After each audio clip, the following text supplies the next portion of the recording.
Olá, meus amigos, olá, minhas amigas de todo o Brasil. Que alegria, que honra muito grande estar aqui na companhia de todos vocês, meus queridos amigos, minhas queridas amigas, que estão se preparando nesse curso de agente e escrivão da Polícia Federal.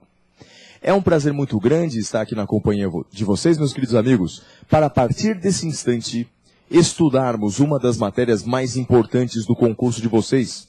E eu estou falando de Direito Constitucional.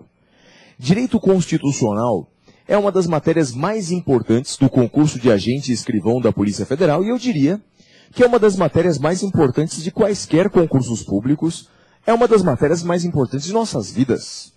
Portanto, Direito Constitucional realmente é uma disciplina sem a qual as outras disciplinas ficam capengas, cambetas, porque o direito constitucional é a base de todas as outras disciplinas.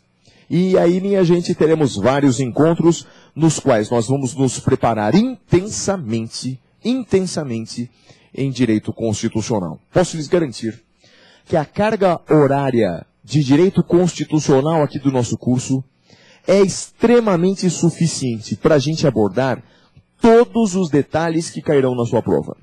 Portanto, a nossa meta, a minha meta, e eu tenho certeza que a sua meta a meta é exatamente a mesma. Ou seja, vamos gabaritar na prova de direito constitucional. Não queremos menos que isso. Direito constitucional, vamos acertar todas as questões, ok? Antes de começar então o nosso estudo, permitam-me apresentar. Meu nome é Flávio Martins e sou um dos professores de direito constitucional aqui da rede de ensino LFG. Já há alguns anos tenho trabalhado com esse curso, portanto conheço bem o edital, conheço bem as provas anteriores, então fique tranquilo quanto a isso. Vamos realmente nos sair muito bem na prova de direito constitucional de agente e escrivão da Polícia Federal.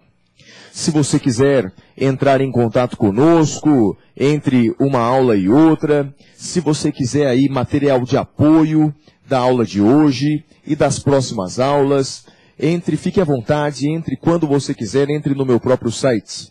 É o www.professorflaviomartins.net.br.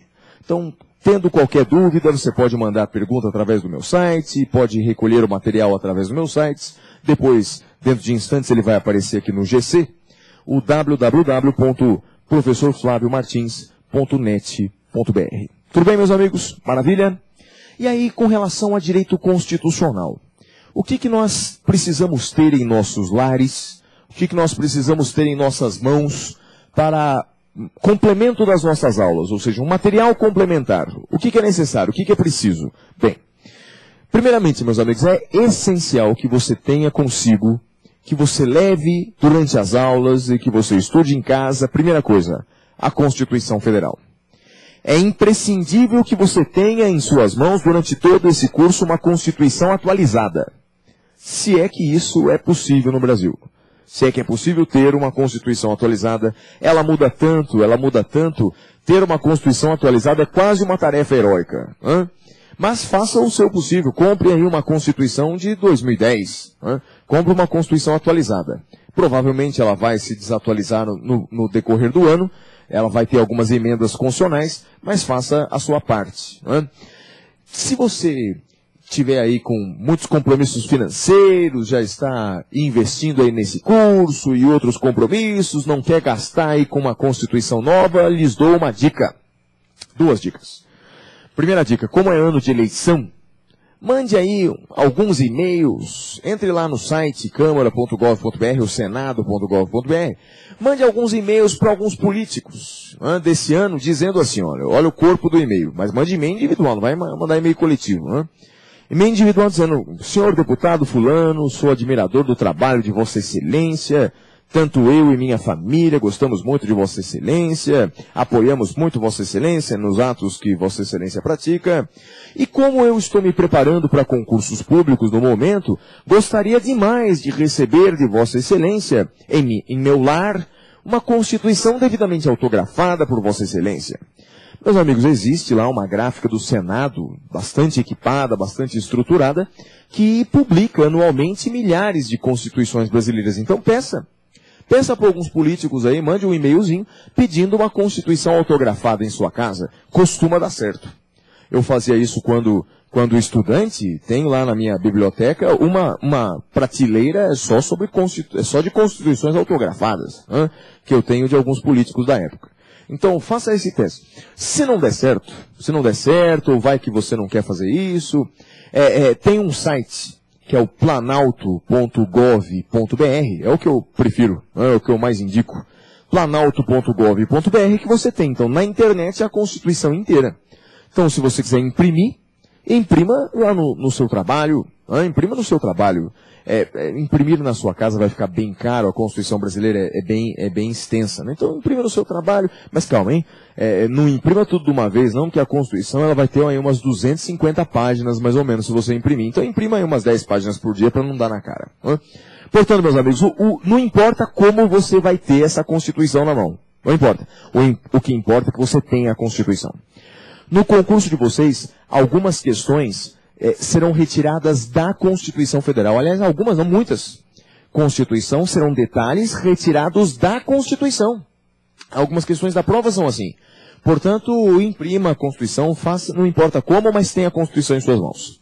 Além disso, anote tudo aquilo que a gente for estudando aqui durante a aula. Me parece que o material que eu vou falar para vocês aqui, então as minhas aulas, as minhas explicações, mais a Constituição Federal, é suficiente para você acertar todas as questões da prova. É suficiente.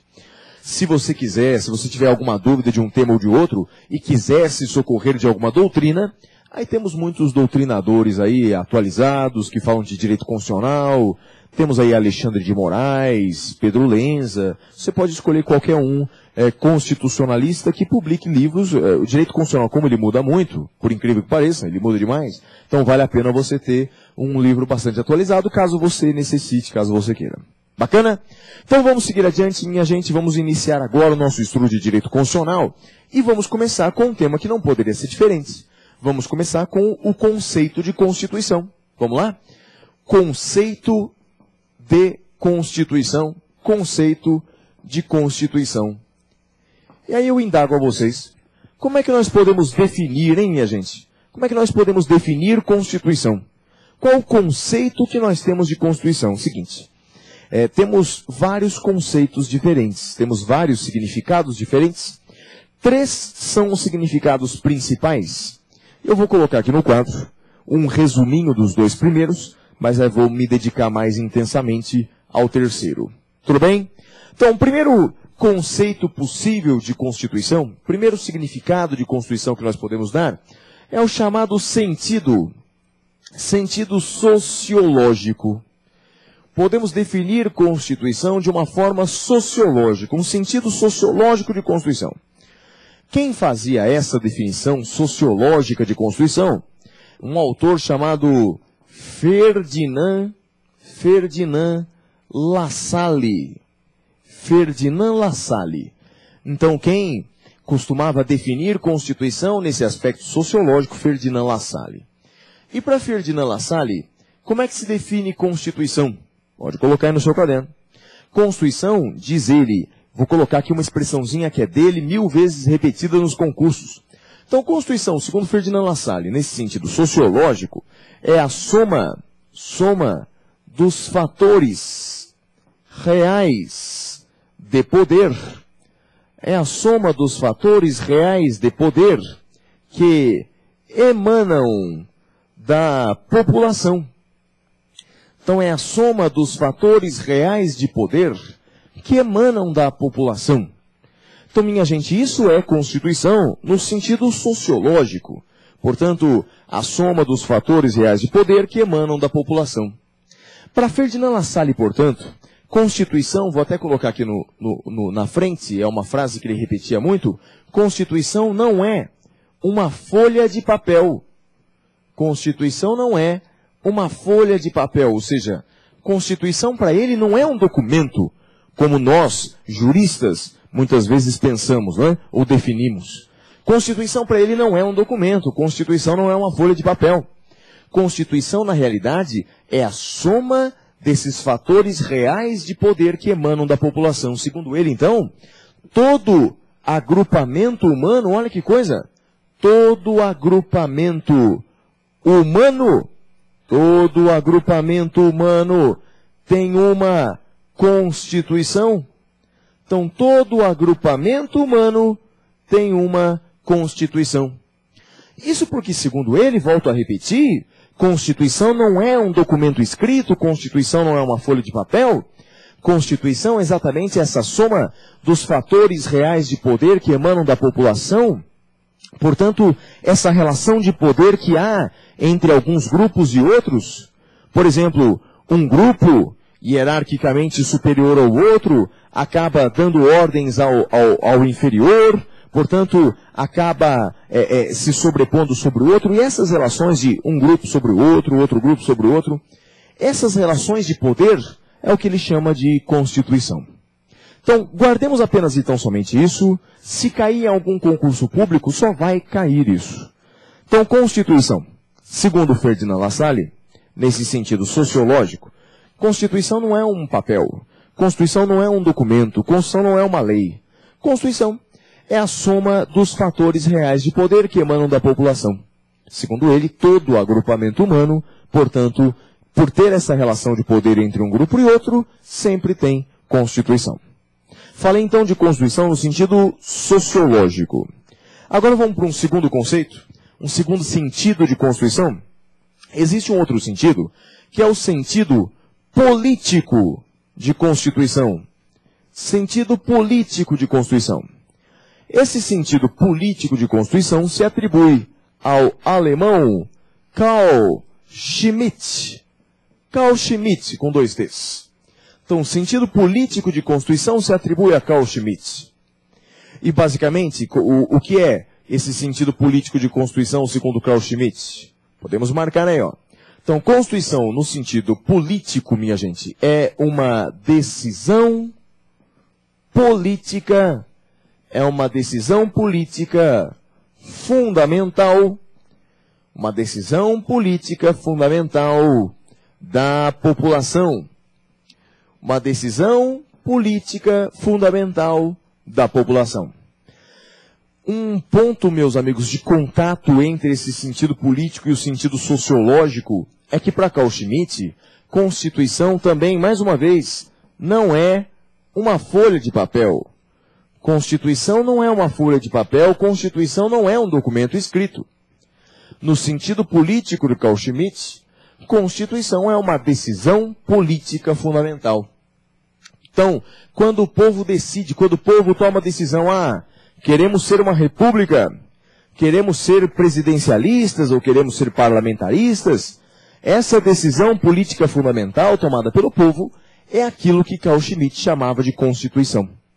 Portanto, olha só, guardemos essas duas posições. Olha, se o concurso quiser complicar só um bocadinho a nossa vida, ele vai dizer aqui que essa posição aqui, essa corrente de Carl Schmitt, eles costumam chamar de posição decisionista.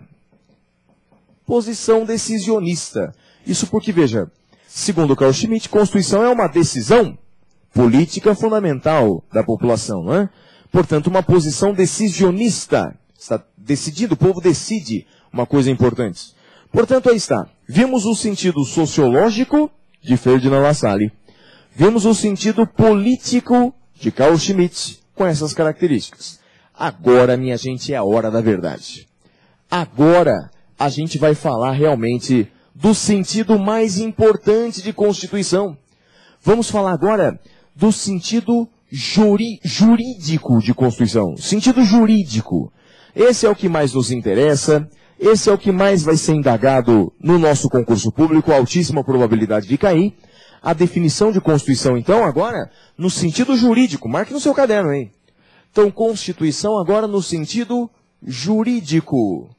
E qual é a definição jurídica de Constituição? Esse conceito aqui que eu vou usar, que se atribui ao austríaco Hans Kelsen. Hans Kelsen. Meus amigos, esse austríaco Hans Kelsen é um dos juristas mais importantes, um jurisfilósofo, né? Extremamente importante, que mudou a história do direito, o modo de ver o direito. Não há dúvida alguma. Então, olha só. Constituição no sentido jurídico, segundo Kelsen, é o seguinte. Constituição é uma lei. Constituição é uma lei.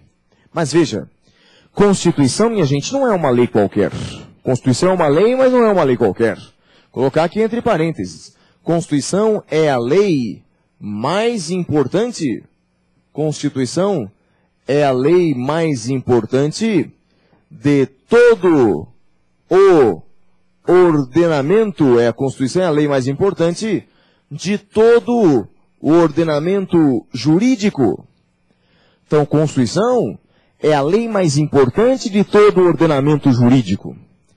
Meus amigos, seguinte, no Brasil, isso vale para quase todos os países, no Brasil nós temos inúmeras leis, não é? No Brasil nós temos inúmeras leis, a maioria delas escritas, estão no Brasil inúmeras leis, e essas leis, elas são colocadas de maneira hierárquica. Como assim? Existem leis mais importantes ainda, leis mais importantes, ou seja, existe uma hierarquia das leis no Brasil. Ou seja, podemos colocar uma frase para você entender melhor, frase que, aliás, se atribui a Kelsen. A frase é a seguinte, ó, o ordenamento jurídico é um sistema, o ordenamento jurídico é um sistema hierárquico de normas.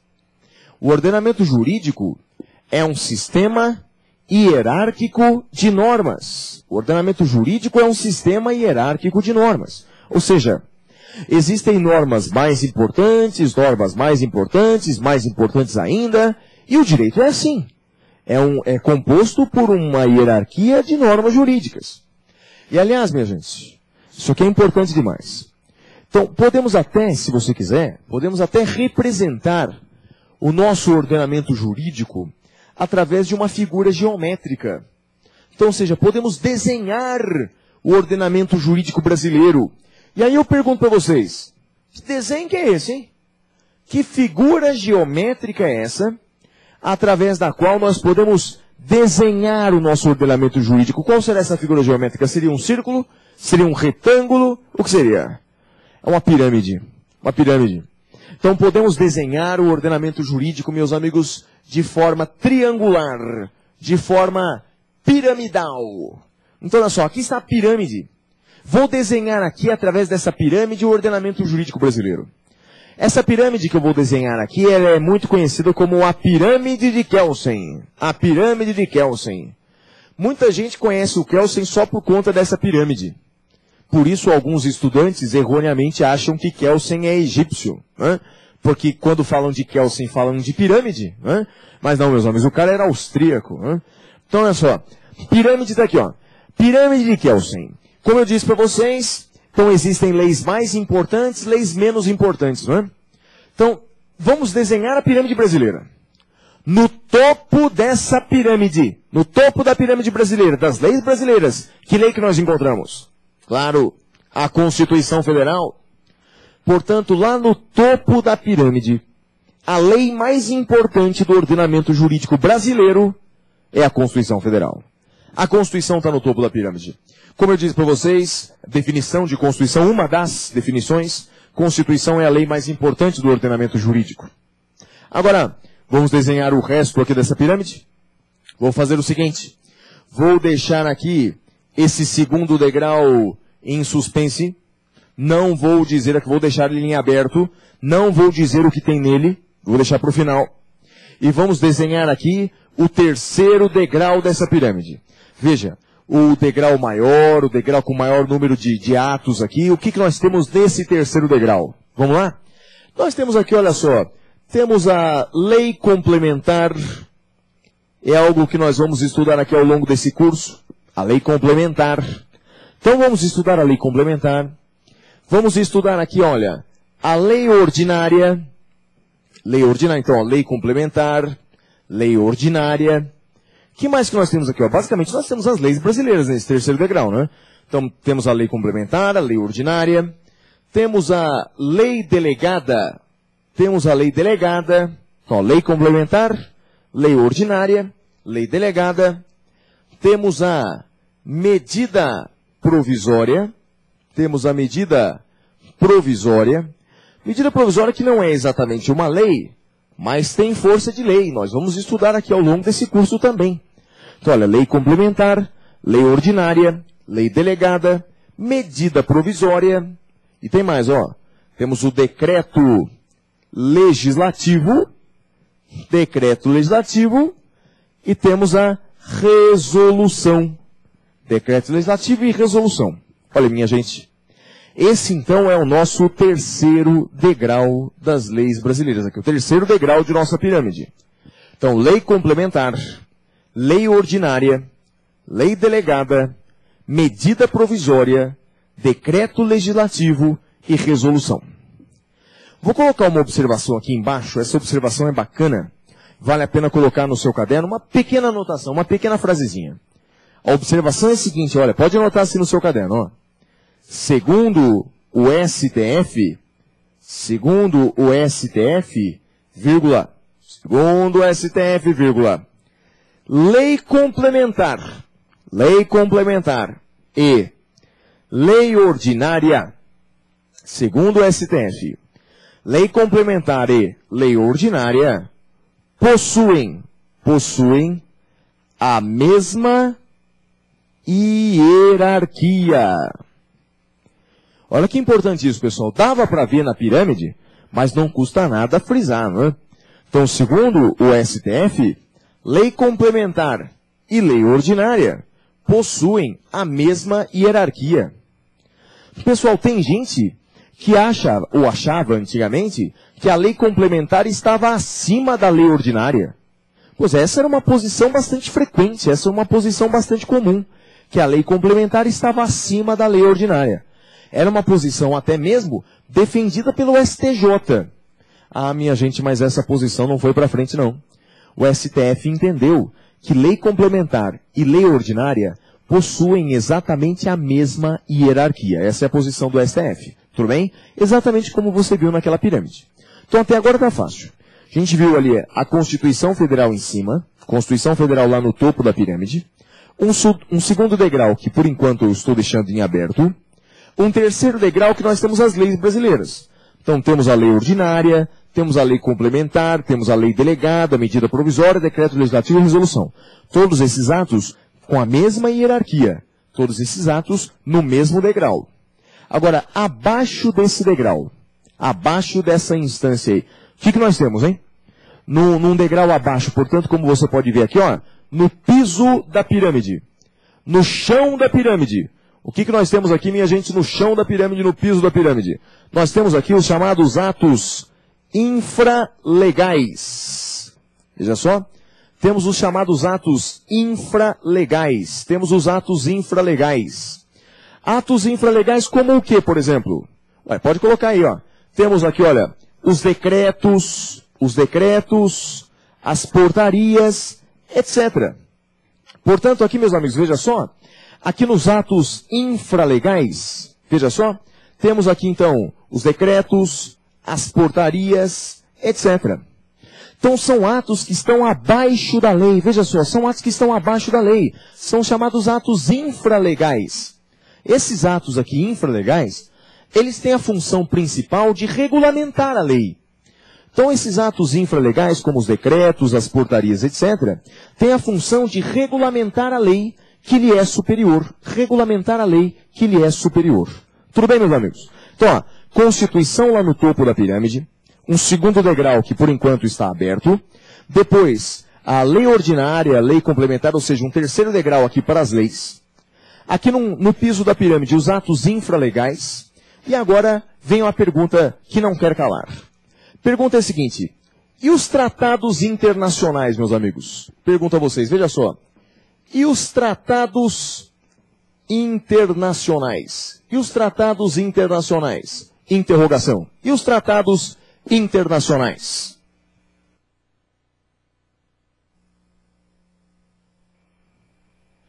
E os tratados internacionais, meus amigos, eu volto a perguntar a vocês. Olha, depende. Eu tenho que fazer algumas perguntas para vocês. E aí vou colocando essas perguntas aqui no quadro, você vai colocando essas respostas no seu caderno e as perguntas também. A primeira pergunta que eu lhes faço é a seguinte. Os tratados internacionais, eles podem ingressar no direito brasileiro? Sim ou não? O que você acha? Será que um tratado internacional aí, do qual o Brasil assinou, do qual o Brasil faz parte, será que os tratados internacionais, eles podem ingressar no direito brasileiro? A resposta é sim. Os tratados internacionais, eles podem sim ingressar no direito brasileiro e, portanto, eles podem entrar nessa pirâmide aqui. Os tratados internacionais, eles podem. E aí eu pergunto a vocês, mas como que eles fazem isso, hein? Como é que o tratado internacional, ele ingressa no direito brasileiro? Bem, ele tem que passar por um procedimento, certo? Para o tratado internacional ingressar no direito brasileiro, ele tem que passar por um procedimento. E eu vou colocar exatamente esse procedimento aqui no quadro. E vale a pena você colocar esse procedimento aí no seu caderno. Então, o procedimento é o seguinte, atenção. Olha só a primeira etapa desse procedimento. A primeira etapa desse procedimento é a assinatura do tratado. Pessoal, a primeira coisa que vai acontecer é a assinatura desse tratado internacional, a assinatura do tratado. Aliás, onde é que está escrito isso? Quem que é responsável por essa assinatura do tratado? Eu vou mostrar para vocês. Está lá no artigo 84 da Constituição Federal. Vou mostrar para vocês quem, segundo a Constituição, é competente aí para celebrar tratados internacionais. Quer ver só? Vamos dar uma olhadinha lá no artigo 84 da Constituição? Veja aqui comigo, artigo 84 da Constituição, veja só quem é competente para celebrar tratados internacionais. Diz assim, ó. Compete privativamente ao presidente da República, veja, compete privativamente ao presidente. Esse artigo 84 está falando da competência privativa de presidentes. Agora, desça para nós lá para o inciso 7. Olha só, esse artigo 84, dê uma olhadinha aqui embaixo, olha só no inciso 7 que diz assim, ó. Manter relações com estados estrangeiros. E olha agora a alma da coisa, o inciso 8º. Compete então ao presidente da República, inciso 8º, celebrar tratados, convenções e atos internacionais sujeitos a referendo do Congresso Nacional. Ou seja, minha gente, a competência então para assinar esses tratados internacionais, para celebrar esses tratados internacionais, é, segundo a Constituição Federal, do presidente da República. Então, mas só isso não basta, né? Não basta, então, o presidente da República celebrar aí um tratado internacional com outro país. Isso não basta. Pode tirar aqui da tela para nós, por gentileza. Qual que é a segunda etapa para que aquele tratado internacional ingresse no direito brasileiro? Então, não basta apenas aí a assinatura do presidente, não basta apenas essa celebração feita pelo presidente da República. Temos mais duas etapas, são 3 no total. A segunda etapa é a seguinte, então pode colocar aí letra B. A segunda etapa, meus amigos, é o chamado referendo do Congresso Nacional. Portanto, é necessária uma aprovação do Congresso Nacional nos termos do artigo 49, inciso 1 da Constituição Federal. Então, referendo do Congresso Nacional nos termos do artigo 49, inciso 1 da Constituição Federal. Vamos dar uma olhadinha? No artigo 49, inciso 1 da Constituição Federal, vamos ver exatamente essa segunda etapa, vamos ver? Olha só. É da competência exclusiva do Congresso Nacional. 1. Olha só, 1. Resolver definitivamente sobre tratados, acordos ou atos internacionais que acarretem encargos ou compromissos gravosos ao patrimônio nacional. Em resumo, o Congresso Nacional, então, ele vai aprovar esses tratados internacionais aqui. Então não basta o presidente celebrar os tratados internacionais, eles serão aprovados pelo Congresso Nacional. Uma perguntinha que não dá para ver aqui claramente na Constituição, mas eu faço essa perguntinha para vocês. Pode tirar aqui da tela o 49.1. O Congresso Nacional, ele vai aprovar esses tratados internacionais através de que ato, hein? Através de que instrumento? Qual que é o instrumento através do qual o Congresso Nacional vai aprovar esses tratados internacionais? Pode colocar aí, ó. Esse instrumento, minha gente, chama decreto legislativo. Decreto legislativo. Ou seja, olha como é fácil.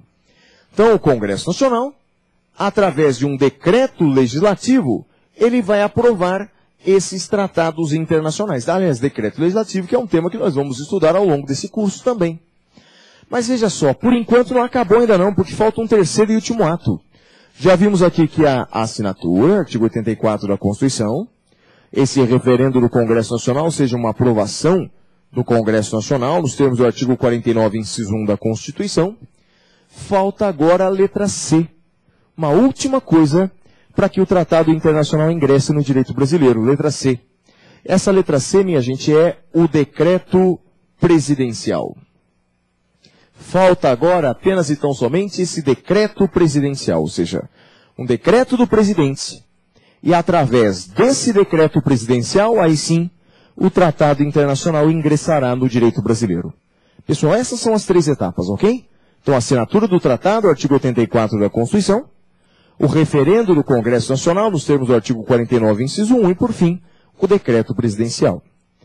Agora a pergunta é a seguinte, agora uma outra pergunta. Já viu como o tratado internacional ingressa no direito brasileiro, certo? Agora a pergunta é, o tratado internacional ingressa no direito brasileiro com qual hierarquia? Qual a hierarquia através da qual o tratado internacional ingressará no direito brasileiro? Qual que é a hierarquia? Meus amigos, a resposta é depende.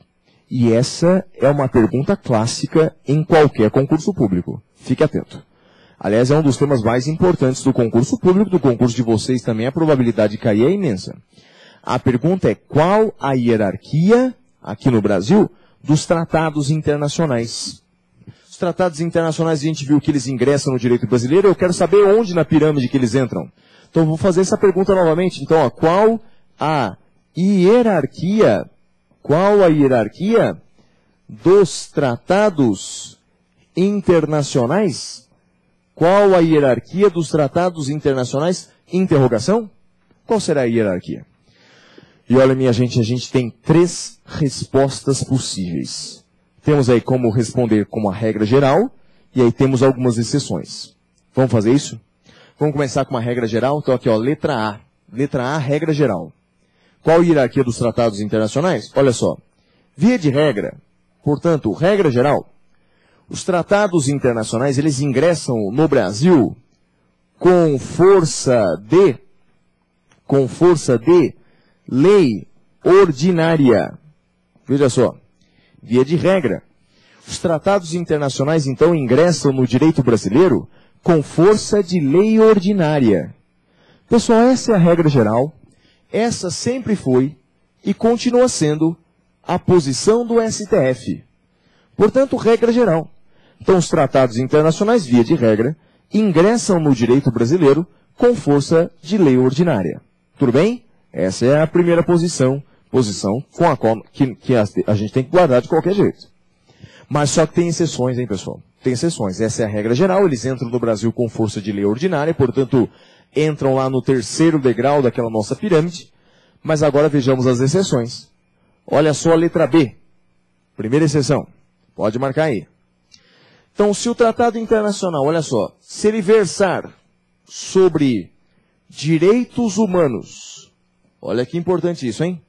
Se o tratado internacional versar sobre direitos humanos, e atenção, hein?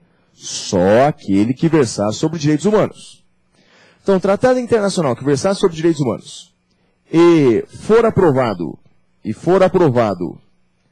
pelas 2 casas do Congresso Nacional e for aprovado pelas 2 casas do Congresso Nacional. Então, se o tratado versar sobre direitos humanos e for aprovado pelas 2 casas do Congresso Nacional, em 2 turnos, ou seja, 2 vezes, e for aprovado pelas 2 casas do Congresso Nacional em 2 turnos, e por 3/5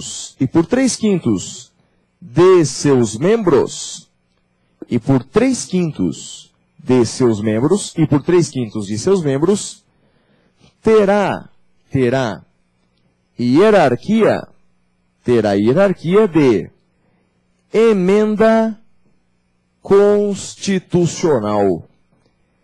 Terá hierarquia de emenda constitucional. Pessoal, veja só que importante isso daqui, hein? Então, tratado internacional sobre direitos humanos. Então, tratado que fala sobre direitos humanos, que versa sobre direitos humanos. E repito, só aquele que fala de direitos humanos. Se ele for aprovado, então, nas duas casas do Congresso Nacional. Ou seja, vota 2 vezes na Câmara, vota 2 vezes no Senado, nas duas casas do Congresso Nacional. Em 2 turnos, né? E por 3/5 dos seus membros, 3/5 da Câmara, 3/5 do Senado, terá hierarquia de emenda constitucional. Terá hierarquia de emenda constitucional. Onde é que está escrito isso? Isso está escrito no artigo 5º, parágrafo 3º da Constituição Federal. Isso está escrito lá no artigo 5º, parágrafo 3º da Constituição Federal. Esse artigo 5º, parágrafo 3º, que eu vou mostrar para vocês, ele que na realidade foi acrescentado pela reforma do Poder Judiciário. Reforma do Poder Judiciário, que é a emenda constitucional 45 de 2004. Então, até 2004, esse dispositivo ele não existia. Mas foi colocado na Constituição, portanto, no ano de 2004. Vamos dar uma olhadinha? Nesse artigo 5º, parágrafo 3º da Constituição Federal. Então, o artigo 5º, parágrafo 3º da Constituição Federal, ele vai dizer isso. Nosso querido monitor pode colocar assim, ó, coloca assim, ó, esse aqui é o artigo 5º, né? Então, todos são iguais perante a lei, sem distinção de qualquer natureza. Pode tirar um pouquinho da tela para nós. Então, dá um Ctrl+L aí, procura o artigo 6º e dá uma subidinha. Porque como o artigo 5º ele é gigantesco, como o artigo 5º ele é muito grande, então realmente, então agora dá uma subidinha. Vamos ali no artigo 5º, parágrafo 3º, quer ver só? Isso, exatamente aí. Pode colocar na tela. Então aí está, ó, artigo 5º, parágrafo 3º. Diz assim, os tratados e convenções internacionais sobre direitos humanos, veja só, hein? Só aqueles que versam sobre direitos humanos. Então, os tratados e convenções internacionais sobre direitos humanos, que forem aprovados em cada casa do Congresso Nacional, em 2 turnos, por 3/5 dos votos dos respectivos membros, serão equivalentes às emendas constitucionais. Está vendo só? Então, exatamente aquilo que eu mostrei para vocês está aqui no artigo 5º, parágrafo 3º da Constituição. Então, os tratados internacionais que falam sobre direitos humanos, só aqueles que versam sobre direitos humanos, eles têm força de emenda constitucional se forem aprovados com esse procedimento especial. Veja, mas eu disse e repito que esse dispositivo, esse artigo 5º, parágrafo 3º, foi criado pela reforma do Poder Judiciário, como você pode ver aqui embaixo lá, incluído pela emenda constitucional 45 de 2004. Tudo bem, pessoal? Então, pode tirar aqui da tela para nós. Então, até agora, olha só, já vimos 2 situações.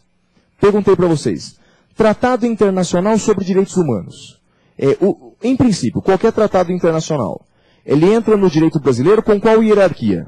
Bem, normalmente, ele entra no Brasil com força de lei ordinária, certo?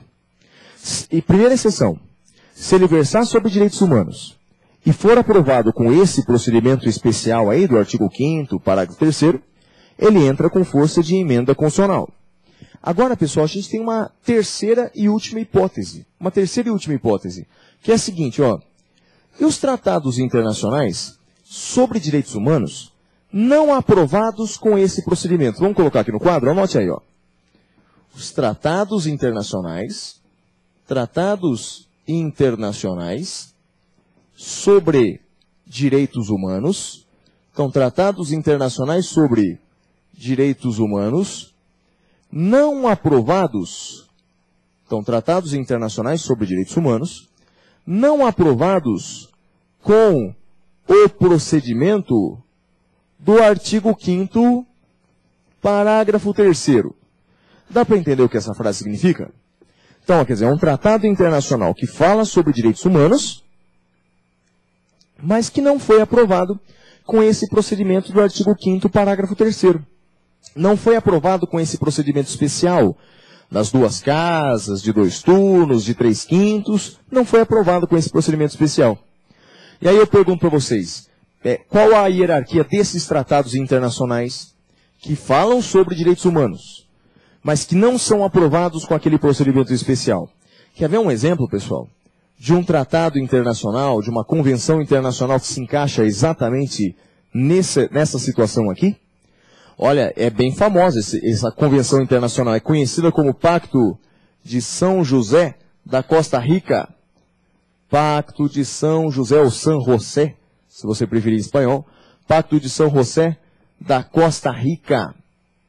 Também chamada, vou colocar aqui entre parênteses, também conhecida como Convenção Americana de Direitos Humanos. Convenção Americana de Direitos Humanos. Pessoal, esse Pacto de São José da Costa Rica, a Convenção Americana de Direitos Humanos, ela fala sobre direitos fundamentais, claro, fala sobre direitos humanos, né? E não foi aprovada, essa convenção não foi aprovada nos termos do artigo 5º, parágrafo 3º da Constituição Federal. Portanto, não tem força de emenda constitucional. E aí, nesse caso, os tratados internacionais que falam sobre direitos humanos e que não foram aprovados com aquele procedimento do artigo 5º, parágrafo 3º, tem força do que no Brasil? Qual a hierarquia que eles têm? Marque no seu caderno. Segundo o STF, eles têm hierarquia. Segundo o STF, eles têm hierarquia supralegal. Então, segundo o STF, eles têm hierarquia supralegal. Ou seja, o que significa supralegal? Significa acima das leis, e infraconstitucional, ou seja, abaixo da Constituição. Portanto, segundo o STF, esses tratados aí têm hierarquia supralegal, acima das leis, e infraconstitucional, abaixo da Constituição. Em outras palavras, esses tratados internacionais aí, como o Pacto de São José da Costa Rica, essa Convenção Americana de Direitos Humanos, ela está acima das leis no Brasil e está abaixo da Constituição. Acima das leis e abaixo da Constituição é a posição adotada pelo STF. Não foi uma votação unânime. Houve ministros que se opuseram a essa tese, como, por exemplo, o ministro Celso de Mello, que entendia que esses tratados também deveriam ter força de emenda constitucional. Então não foi uma votação unânime, mas a maioria votou de acordo com o que eu coloquei aqui no quadro. Tudo bem? Minha gente, para aqueles que acham que isso aí não muda nada no direito brasileiro, para aqueles que acham que isso aí não tem muita importância, vou colocar uma frase aqui no quadro que vale a pena você colocar no seu caderno também.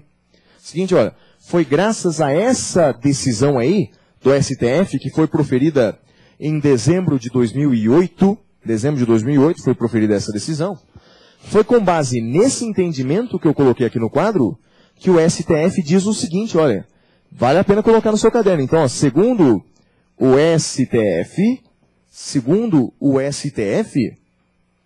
não existe mais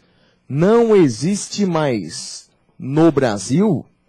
Então, segundo o STF, não existe mais no Brasil a prisão civil do depositário infiel. Então, segundo o STF, não existe mais no Brasil a prisão civil do depositário infiel. Essa prisão não existe mais, minha gente. Essa prisão não existe mais. Colocar aqui embaixo mais uma observação. Então, só existe a prisão civil do devedor voluntário de alimentos. Então, só existe a prisão civil do devedor voluntário de alimentos. Isso tudo, minha gente, surgiu lá no STF em dezembro de 2008. Essa posição surgiu, portanto, em dezembro de 2008, esse entendimento do STF. Como alguns juízes no Brasil ainda relutavam em aplicar esse entendimento aqui, alguns juízes no Brasil ainda insistiam em decretar prisões de depositário infiel, o STF, em dezembro de 2009, portanto agora em dezembro do ano passado, editou a súmula vinculante número 25. Súmula vinculante número 25. Então, na verdade é o seguinte, então como alguns juízes, o Supremo já tinha entendido então que prisão civil no Brasil só do devedor de alimentos. Prisão civil do depositário infiel, não. Não tinha nenhum tipo de prisão civil do depositário infiel. Mas como alguns juízes ainda insistiam em desrespeitar esse entendimento, alguns juízes insistiam em ter o entendimento contrário, o STF decidiu resolver esse negócio na base da súmula vinculante. E aí editou a súmula vinculante 25 no finalzinho de 2009, finalzinho do ano passado, dizendo exatamente isso que eu coloquei para vocês, que não existe nenhuma prisão civil do depositário infiel. Não existe mais prisão civil do depositário infiel. Bacana, pessoal? Beleza? Show de bola? Então, olha só, eu falei para vocês e mostrei exatamente com detalhes como se dá a pirâmide brasileira. A gente viu que lá no topo da pirâmide nós temos a Constituição Federal, lá no topo da pirâmide. Vimos que no segundo degrau, agora sim já quebrou o suspense.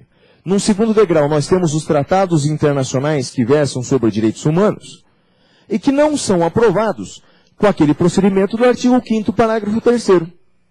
Exemplo disso é o Pacto de São José da Costa Rica, não é? Está ali no segundo degrau. Num terceiro degrau de nossa pirâmide, nós temos praticamente aí todas as leis. Então, lei ordinária, lei delegada, medida provisória, decreto legislativo, resolução, ok? No quarto e último degrau de nossa pirâmide, nós temos os atos infralegais. Temos os decretos, as portarias, etc. Pessoal, tem mais um conceitinho de Constituição ainda dentro desse sentido jurídico de Constituição que eu preciso passar para vocês.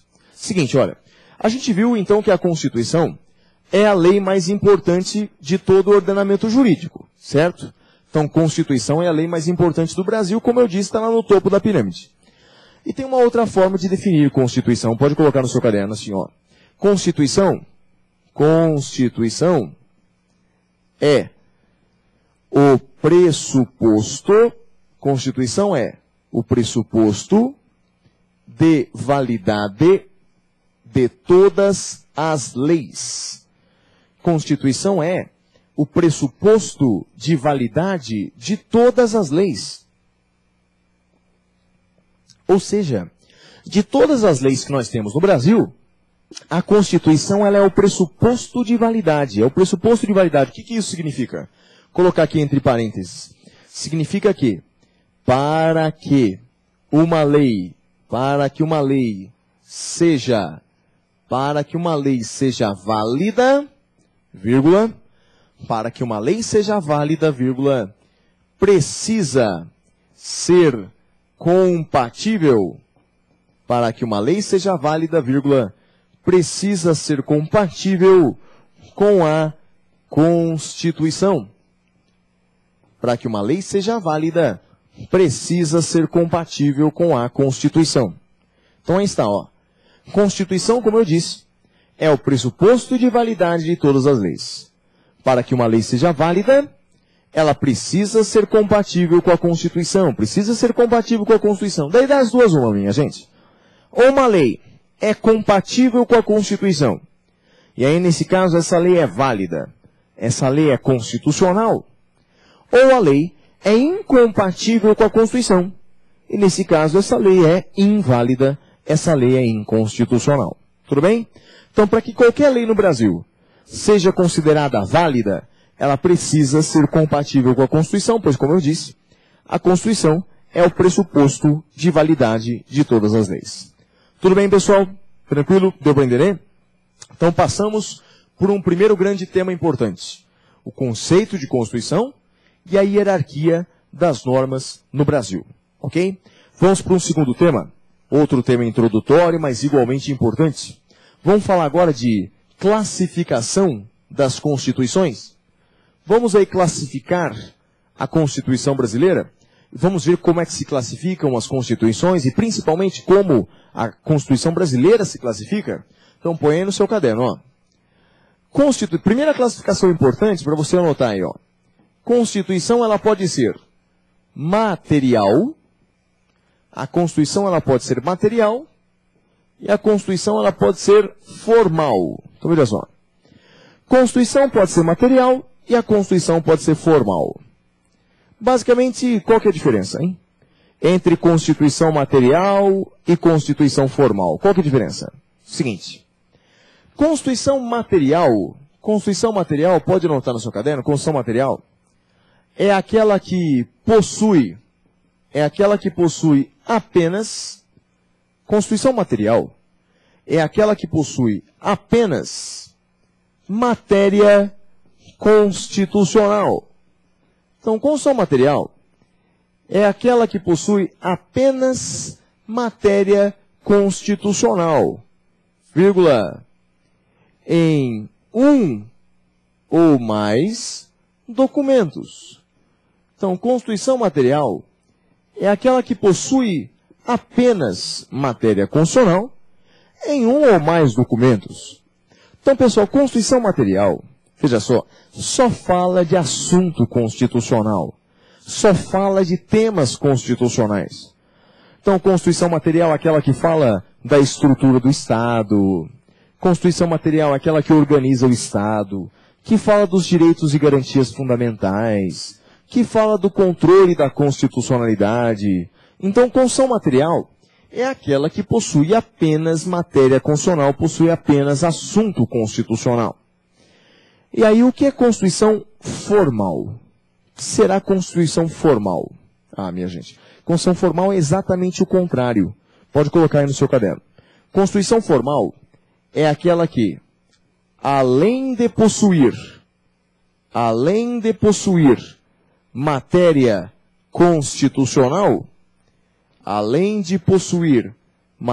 constitucional, vírgula, então, Constituição formal, além de possuir matéria constitucional, vírgula, possui outros assuntos. Então, veja, Constituição formal, além de possuir matéria constitucional, possui outros assuntos.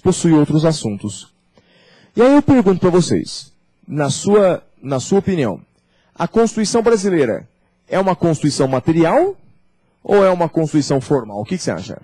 Será que a Constituição brasileira só tem matéria constitucional, só fala de assunto constitucional? Ou será que a Constituição brasileira é uma Constituição formal? Porque além de possuir matéria constitucional, tem outros temas também. E a resposta é, Constituição brasileira é uma Constituição formal, minha gente. É uma Constituição formal. Além de ter, a Constituição brasileira, além de ter matéria constitucional, a Constituição brasileira ela traz outros temas. Ela traz outros assuntos. E quer ver um exemplo, minha gente, que não quer calar? Podemos dar uma olhadinha na Constituição brasileira? O artigo 242 da Constituição brasileira, ele é muito interessante, ele é a prova viva disso. O artigo 242, para ser preciso, é o 242, parágrafo 2º da Constituição. 242, parágrafo 2º. Seguinte, pessoal, eu disse que a Constituição brasileira é uma Constituição formal, não é? Além de possuir matéria constitucional, ela possui outros temas, possui outros assuntos. Vamos dar uma olhadinha no 242? Põe na tela para nós, olha só. 242 está aqui. Agora, dê uma olhadinha especificamente no parágrafo 2º desse artigo 242. Olha só. 242, parágrafo 2º, diz assim.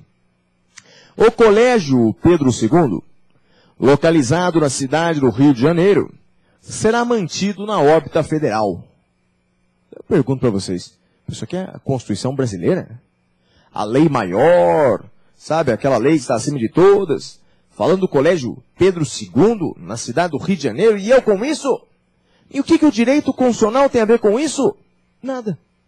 Mas foi um dispositivo que colocaram aqui dentro da nossa Constituição. Portanto, a Constituição brasileira é assim. Ela traz alguns temas, alguns assuntos que são de direito constitucional, e traz alguns temas que não são de direito constitucional, como é o caso do Colégio Pedro II. Portanto, a Constituição brasileira é uma Constituição formal. Além de possuir matéria constitucional, a Constituição brasileira possui também outros assuntos que não são de direito constitucional.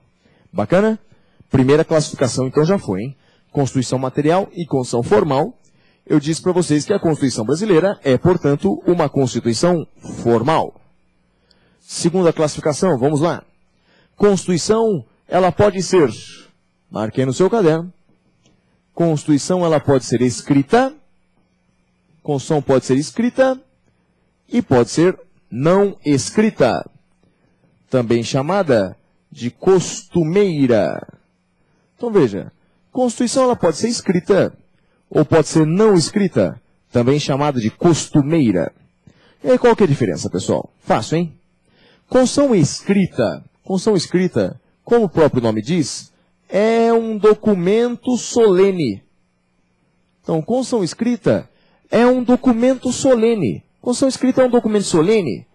Aliás, minha gente, a Constituição brasileira, todos nós sabemos disso, é uma Constituição escrita. Aliás, todas as Constituições brasileiras foram Constituições escritas, foram documentos solenes. Aliás, eu até poderia brincar dizendo que a Constituição brasileira ela não para de ser escrita. Né?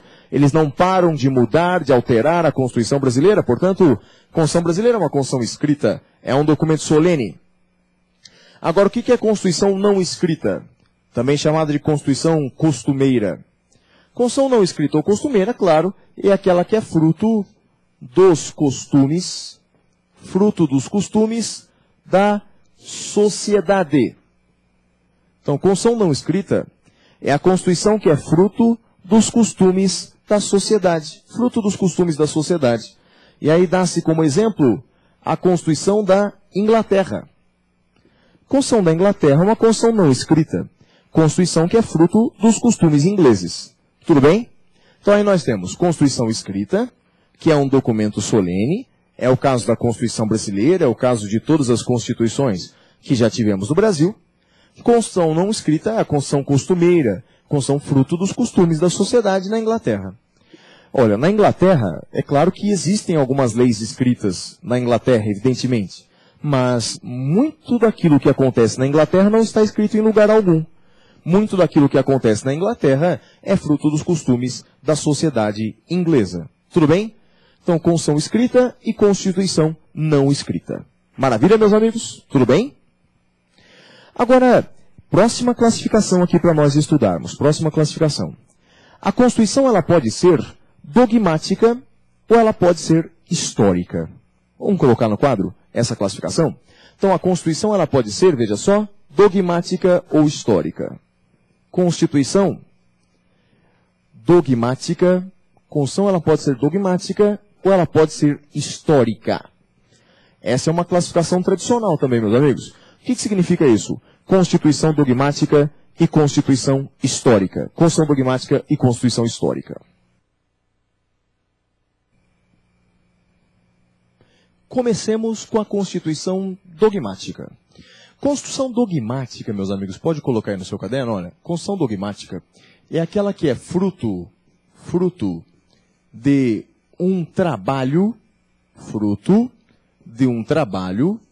legislativo específico. Constituição dogmática é fruto de um trabalho legislativo específico. Fruto de um trabalho legislativo específico. Como assim? Não entendi direito. Eu explico. É aquela em que o legislador, ele se reúne em um determinado momento da história. Então, o legislador, ele se reúne, imagine só, lá no ano de 1988, e depois de discussões e mais discussões e discussões, ele elabora a Constituição brasileira. Então, isso é a Constituição dogmática. É aquela que é fruto, é aquela que nasce de um trabalho legislativo específico. Nasce de um trabalho legislativo específico. E olha, meus amigos, é o caso da Constituição brasileira, sim ou não? Sim. Aliás, você pode até anotar aí embaixo uma frasezinha bacana, que é a seguinte, olha, anote aí, eu vou ditar para você. Essa aqui, ó. Todas as constituições brasileiras, pode anotar? Todas as constituições brasileiras foram dogmáticas. Então, todas as constituições brasileiras foram dogmáticas. Não só a Constituição de 88, mas todas as anteriores. A Constituição de 1824, ela que foi feita por Dom Pedro I. Depois, Constituição de 1891, cujo anteprojeto foi de Rui Barbosa e depois foi votado no Congresso.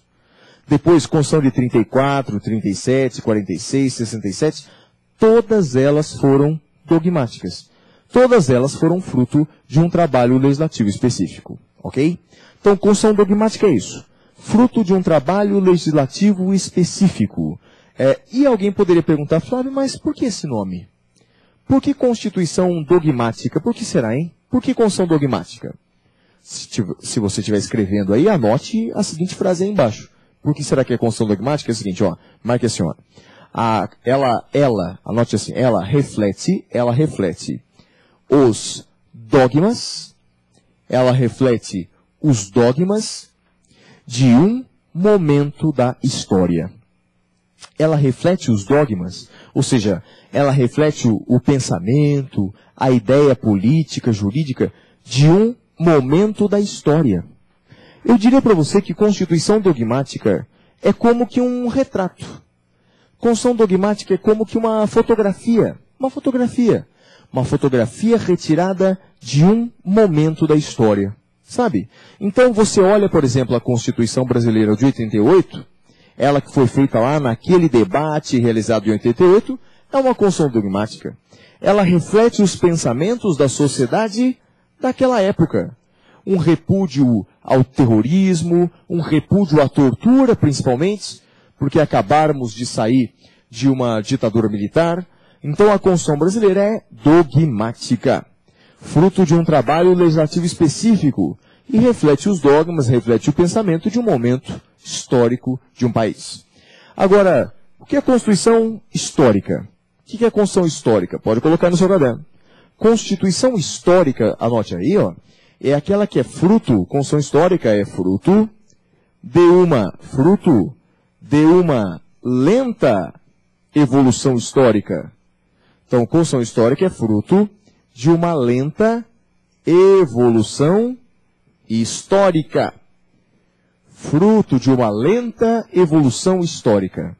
Essa, então, minha gente, é a Constituição histórica, fruto de uma lenta evolução histórica.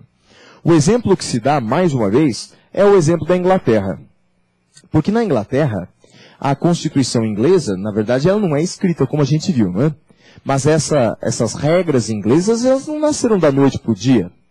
Essas regras constitucionais inglesas, de como é a estrutura do Estado, de quais são os direitos do povo inglês, isso aí é fruto de uma lenta evolução histórica. Nada nasceu da noite para o dia. Tudo bem?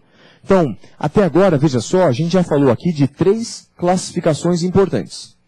Já falei de Constituição material e Constituição formal. E vimos que a Constituição brasileira é formal. Ou seja, além de possuir matéria constitucional, ela possui também outros assuntos. A Constituição ela pode ser também escrita ou não escrita. E aí vimos que a Constituição brasileira é uma Constituição escrita. Ou seja, a Constituição brasileira é um documento solene. Vimos também agora que a Constituição ela pode ser dogmática ou ela pode ser histórica. E vimos que a Constituição brasileira é uma Constituição dogmática, porque é fruto de um trabalho legislativo específico e reflete os dogmas de um momento da história. Agora, a próxima classificação, minha gente, essa é muito importante. Anote aí. Outra classificação, ó. A Constituição, ela pode ser... Vou começar com as duas principais aqui, ó.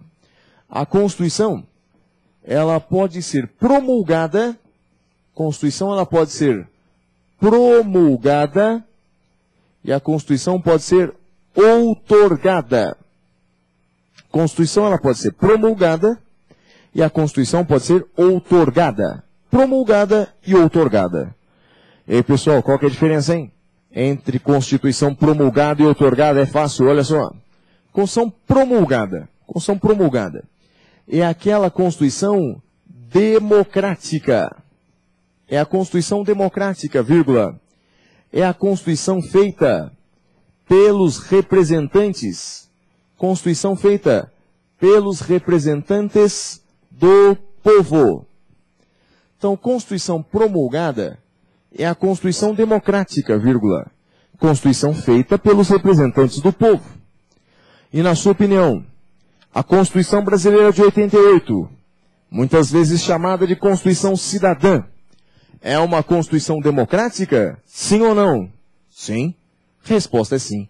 Constituição brasileira, minha gente, pode ter certeza disso. A Constituição de 88 é uma Constituição promulgada. Nossa atual Constituição ela é promulgada, ela é democrática. Feita pelos representantes do povo. Diferentemente de Constituição outorgada. O que é Constituição outorgada? Note aí. Constituição outorgada é aquela que imposta ao povo pelo governante. Então, Constituição outorgada é a Constituição que é imposta ao povo pelo governante. Então olha como é fácil. Enquanto a Constituição promulgada é a Constituição democrática, feita pelos representantes do povo, Constituição outorgada é a Constituição imposta ao povo pelo governante. Como dizemos lá na região onde eu nasci, é a Constituição enfiada goela abaixo da população, né? E eu pergunto para vocês, o Brasil já teve várias constituições promulgadas e o Brasil já teve várias constituições outorgadas. Só para constar, coloque aí no seu caderno quais foram as constituições que o Brasil já teve que foram outorgadas. Quais as constituições brasileiras foram outorgadas? Pode colocar no seu caderno. Ó. Constituições outorgadas, a primeira, a Constituição de 1824, ela foi outorgada, ela foi imposta ao povo, né, por Dom Pedro I. Depois a Constituição de 1937, ela foi imposta ao povo por Getúlio Vargas, então foi feita aqui na ditadura Vargas, 1937. E depois a Constituição de 1967. Constituição de 1967, que foi imposta ao povo pela ditadura militar, pela recente ditadura militar. Essa Constituição de 67 que teve depois uma emenda constitucional 1 de 69, né? Mas que podemos dizer que é a Constituição de 67. Essas foram as três outorgadas. Então olha como é mais fácil guardar essas três, né? Você não precisa guardar todas. Guarda essas três que foram as outorgadas. 1824, 1937 e 1967. Constituições promulgadas foram as seguintes, ó. A Constituição de 1891, Constituição de Rui Barbosa, conhecido como Constituição de Rui Barbosa. Isso porque o seu anteprojeto foi todo feito por Rui Barbosa. Depois a Constituição de 1934, igualmente ela foi promulgada, igualmente ela foi democrática, a Constituição de 34. Depois a Constituição de 1946, Constituição de 1946, ela foi promulgada também, a Constituição de 46. E depois a Constituição, ó, então 91, 34, a de 46 foi promulgada também, e agora a Constituição de 1988. Constituição de 88. Olha, pessoal, uma ironia aqui, né? Uma coisa irônica, veja. Então aqui, ó, o Brasil teve outorgada, depois promulgada. Promulgada, outorgada. Promulgada, outorgada. Promulgada, se a regra se mantiver, minha gente, Deus me livre, mas a próxima deve ser outorgada de novo. Né? Então, se essa brincadeira aí tem alguma lógica, se a história está brincando com a gente, a próxima deve ser outorgada na sequência. Mas olha, então guarde principalmente quais são as constituições outorgadas. Guardem aquelas três, que as demais são outorgadas. Né? Então, a de Dom Pedro I, 1824, a de Getúlio Vargas, 1937, da ditadura militar de 67, elas foram outorgadas. Mas além dessa classificação em Constituição promulgada ou outorgada, se o concurso quiser complicar um pouquinho a nossa vida, ele vai perguntar, ainda dentro dessa classificação, outras duas aqui na frente, duas variações. Que é o seguinte, quer ver, ó? Constituição, ela pode ser cesarista. Constituição, ela pode ser cesarista. Pessoal, o que é Constituição cesarista? Pode colocar no seu caderno. Constituição cesarista é aquela Constituição que é feita pelo governante. Feita pelo governante. E submetida à apreciação do povo. Então é a Constituição feita pelo governante e submetida à apreciação do povo. Submetida à apreciação do povo mediante referendo. Então, Constituição cesarista é a Constituição feita pelo governante e submetida à apreciação do povo mediante referendo. Submetida à apreciação do povo mediante referendo. Então, a ideia é simples. Constituição cesarista é aquela que quem faz é o governante. Então, o governante faz aquela Constituição e aí ele submete à apreciação do povo. E aí ele pergunta para o povo, e aí, povo, gostou ou não gostou? Dá para ser ou está difícil? Portanto, essa é a Constituição cesarista, feita pelo governante e submetida à apreciação do povo mediante referendo. Tudo bem, pessoal? Beleza? Tranquilo? Agora, está faltando uma só. Se o concurso quiser complicar um pouquinho mais, ele vai perguntar essa quarta Constituição. Essa é pouca gente fala, hein? Essa poucos autores falam, Pode colocar aí no seu caderno, é bem diferente. Constituição, ela também pode ser chamada de Constituição pactuada ou dualista. Constituição, ela pode ser pactuada ou dualista. Pactuada ou dualista. O que é isso? O que é uma Constituição pactuada ou dualista? Pode colocar no seu caderno. Constituição pactuada ou dualista é aquela que é fruto do acordo entre duas forças políticas. Fruto do acordo entre duas forças políticas de um país. Então veja, duas forças políticas importantes se reúnem e fazem um acordo. Desse acordo nasce um documento que nós chamamos de Constituição pactuada ou dualista. Então duas forças se reúnem, medindo forças ali, e acabam fazendo um documento. Pessoal, o exemplo que os autores dão de Constituição pactuada ou dualista é, entre aspas, vou colocar aqui uma expressãozinha em latim, o nome desse documento é um nome em latim, é a Magna Carta, e carta em latim se escreve com CH. Então, Magna Carta Libertatum, de 1215. Então, Magna Carta Libertatum, de 1215, da Inglaterra.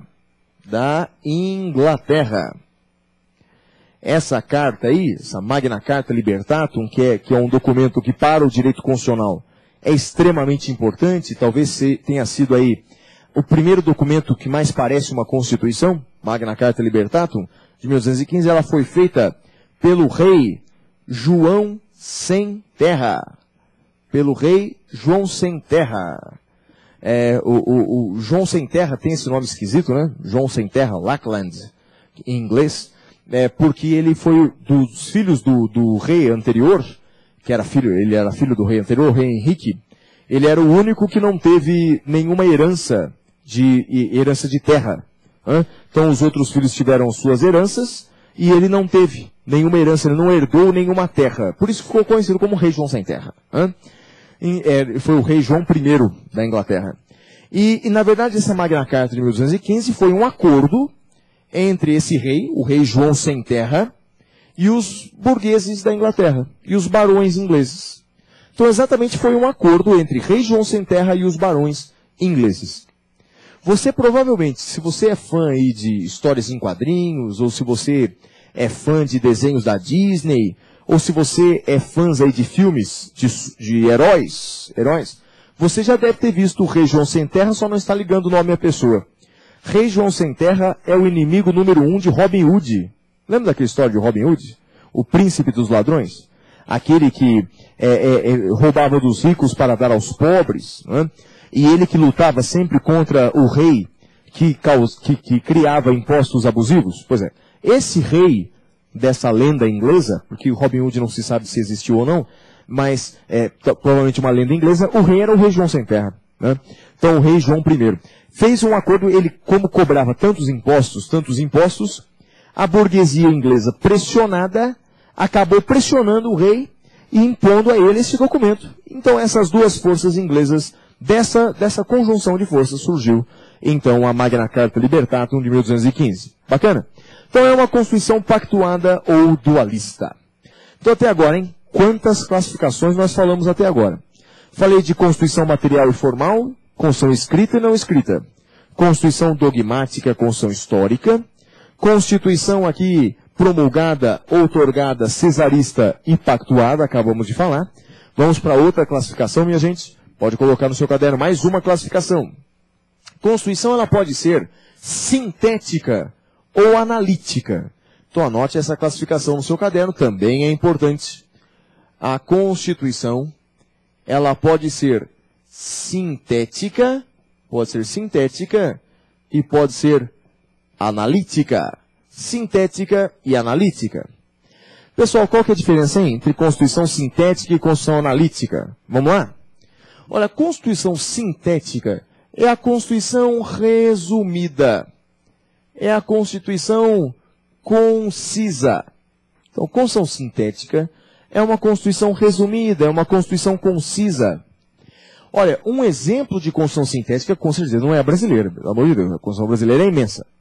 Constituição sintética, que o exemplo que nós damos é a Constituição dos Estados Unidos da América. Constituição que é de 1787. E olha que coisa, minha gente, é a mesma Constituição até hoje. É a primeira e única Constituição norte-americana. Então, a Constituição sintética é uma Constituição concisa, uma Constituição resumida. Como exemplo, a Constituição norte-americana de 1787. Agora, Constituição analítica. Constituição analítica é aquela Constituição que é extensa, aquela Constituição que é prolixa, extensa, prolixa. E aí, realmente, um exemplo de Constituição extensa, Constituição analítica, é a Constituição brasileira. É a Constituição brasileira. A Constituição brasileira realmente é uma Constituição prolixa, é uma Constituição analítica. Tudo bem? Tranquilo até aqui? Então, beleza, meus amigos, veja só. Falamos aí de Constituição material, Constituição formal, Constituição escrita, Constituição não escrita, Constituição sintética, Constituição analítica. Acabamos de ver que a Constituição brasileira é uma Constituição analítica, portanto. Mas tem outras classificações aqui para a gente estudar, tem outras. A última, a mais importante, eu deixei para o final, hein? A mais importante eu deixei para o final. Mas antes de chegar nela, tem mais uma classificação aqui, ó. A Constituição, ela pode ser, pode anotar no seu caderno, Constituição garantia e Constituição dirigente. Então anote aí no seu caderno, a Constituição pode ser, anote aí, ó. Constituição garantia e Constituição dirigente. Constituição garantia e Constituição dirigente. Pessoal, qual que é a diferença, hein? Entre Constituição garantia e Constituição dirigente. Qual que é a diferença? Moleza, hein? Fácil. Constituição garantia é aquela que apenas prevê, Constituição garantia é aquela que apenas prevê os direitos fundamentais. Então, Constituição garantia é aquela que apenas prevê os direitos fundamentais. Ou seja, Constituição garantia, ela, digamos assim, é uma espécie de carta declaratória. Ela declara algo que você tem, ela declara os direitos que você tem. Então, essa é a Constituição garantia, ela apenas prevê os direitos fundamentais. É uma carta declaratória, ok? Agora, Constituição dirigente. Constituição dirigente, pode colocar no seu caderno, é aquela que, além de prever os direitos fundamentais,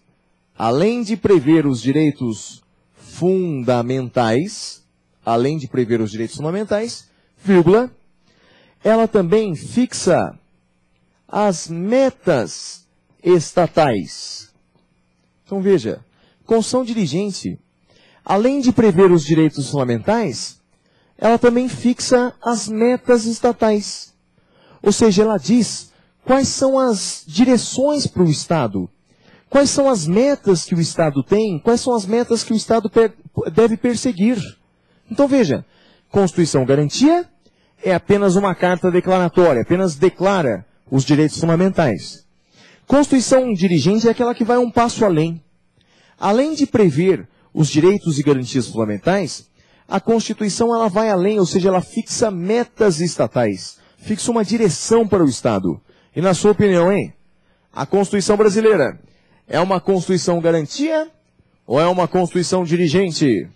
E eu lhes digo, Constituição brasileira é uma Constituição dirigente. Constituição brasileira é uma Constituição dirigente. E por que é dirigente?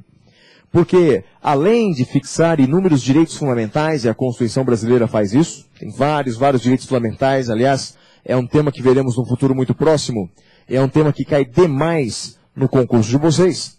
Então, além de prever direitos fundamentais, a Constituição brasileira fixa metas estatais, fixa uma direção para o Estado seguir. Quer ver um exemplo disso?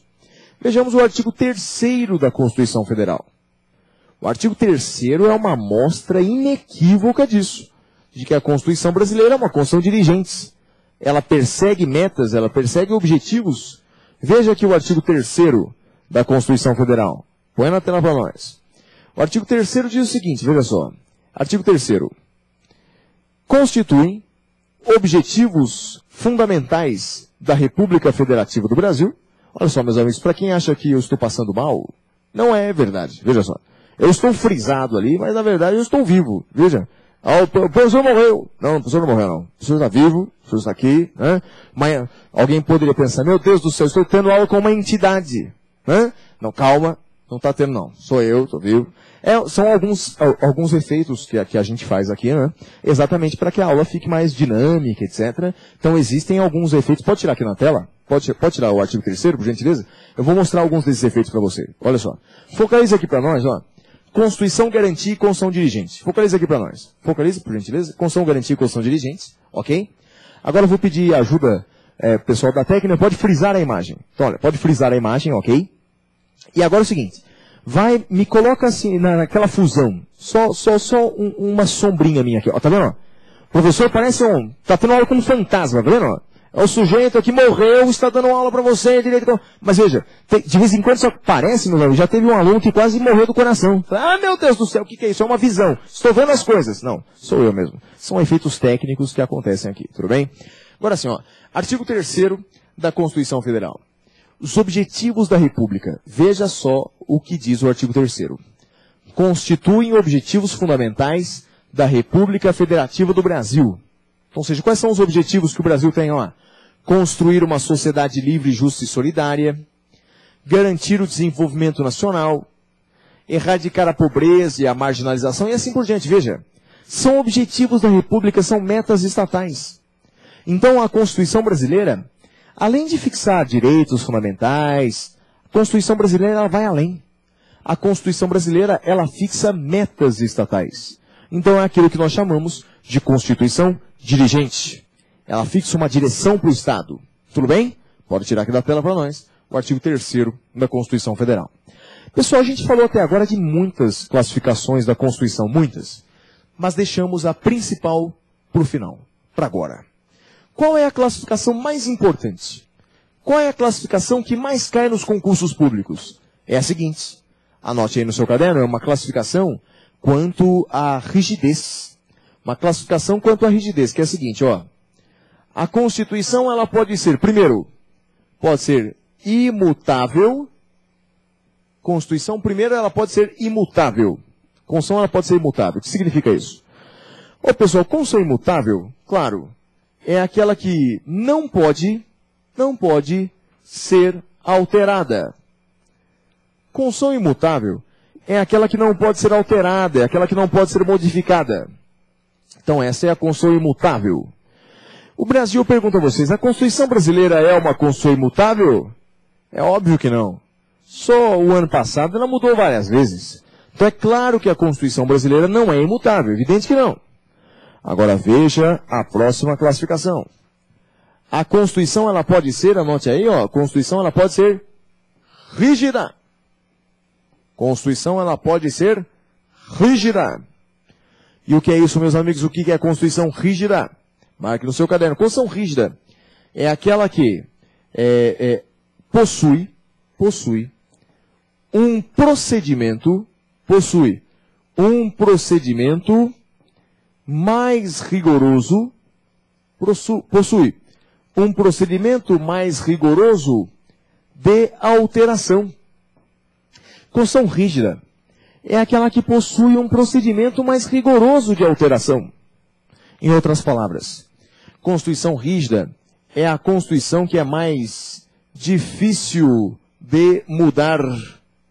Constituição rígida é a Constituição que é mais difícil de mudar. É a Constituição que é mais difícil de ser alterada. Então essa é a Constituição rígida. E olha, minha gente, parece brincadeira, mas não é não. A Constituição brasileira, pessoal, é uma Constituição rígida. A Constituição brasileira é uma Constituição difícil de mudar. É uma Constituição difícil de ser alterada. E com tantas alterações, alguém poderia perguntar, Flávio, mas com tantas emendas constitucionais, mesmo assim é uma Constituição rígida? Eu digo sim. Já pensou se fosse fácil mudar? Quantas emendas nós teríamos? É difícil. Constituição brasileira é uma Constituição rígida. É uma Constituição difícil de ser alterada. E eu vou mostrar para vocês isso.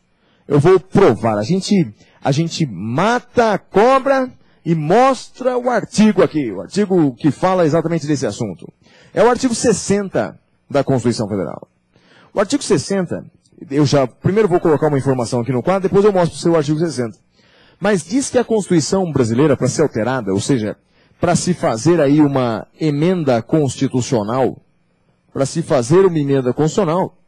sabe qual é o quórum para a aprovação de uma emenda constitucional das emendas constitucionais do Brasil? Sabe qual é o quórum? 3/5. 3/5 dos membros. Então veja, para fazer uma emenda à Constituição Federal, para emendar a Constituição Federal, o quórum é de 3/5. 3/5 dos respectivos membros. É muito difícil, minha gente. É muito difícil fazer. E olha, que isso é apenas um pequeno detalhe lá da Constituição Federal, lá do artigo 60. Um pequeno detalhe, eu vou mostrar para vocês. Então, olha só.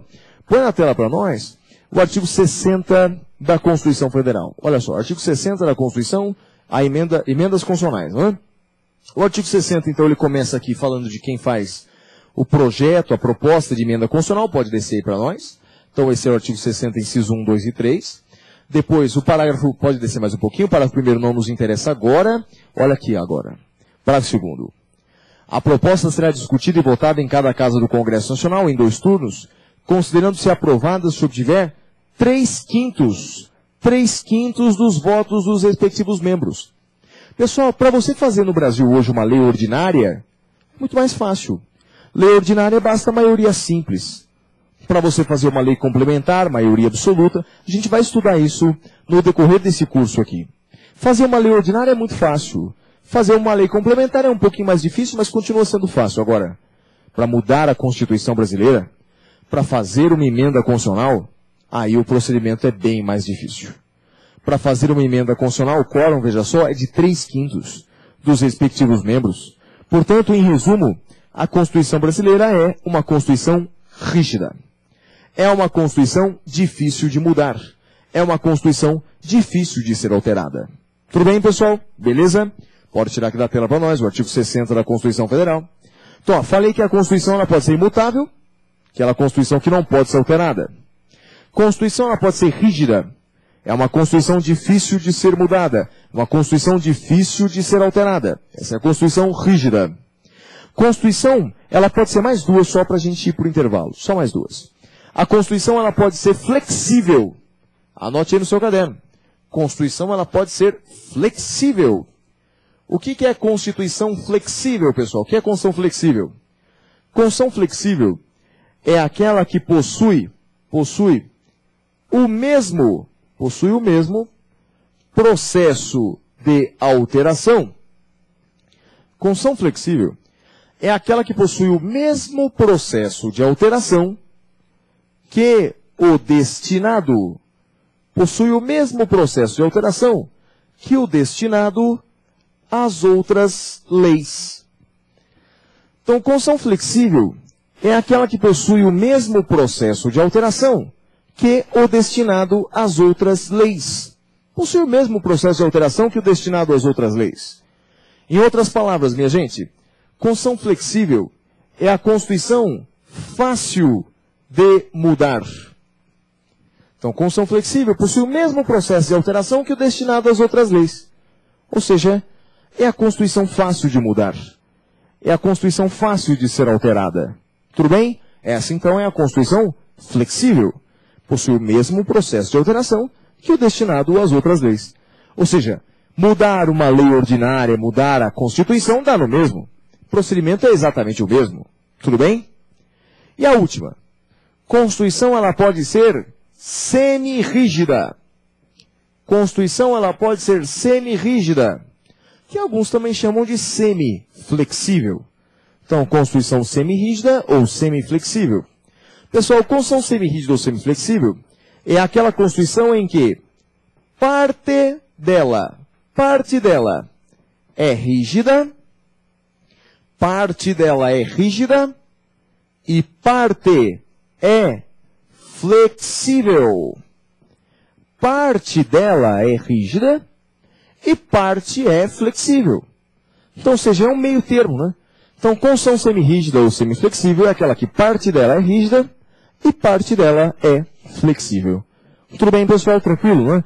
Então, de todas essas construções, você viu que a Constituição brasileira é rígida. É uma Constituição difícil de mudar, é uma Constituição difícil de ser alterada. Mas tem mais coisas para falar sobre essa rigidez constitucional, viu? Mas essas coisas eu vou falar para vocês daqui a pouquinho, depois do nosso intervalo. Tudo bem? Já nos vemos. Tchau, tchau.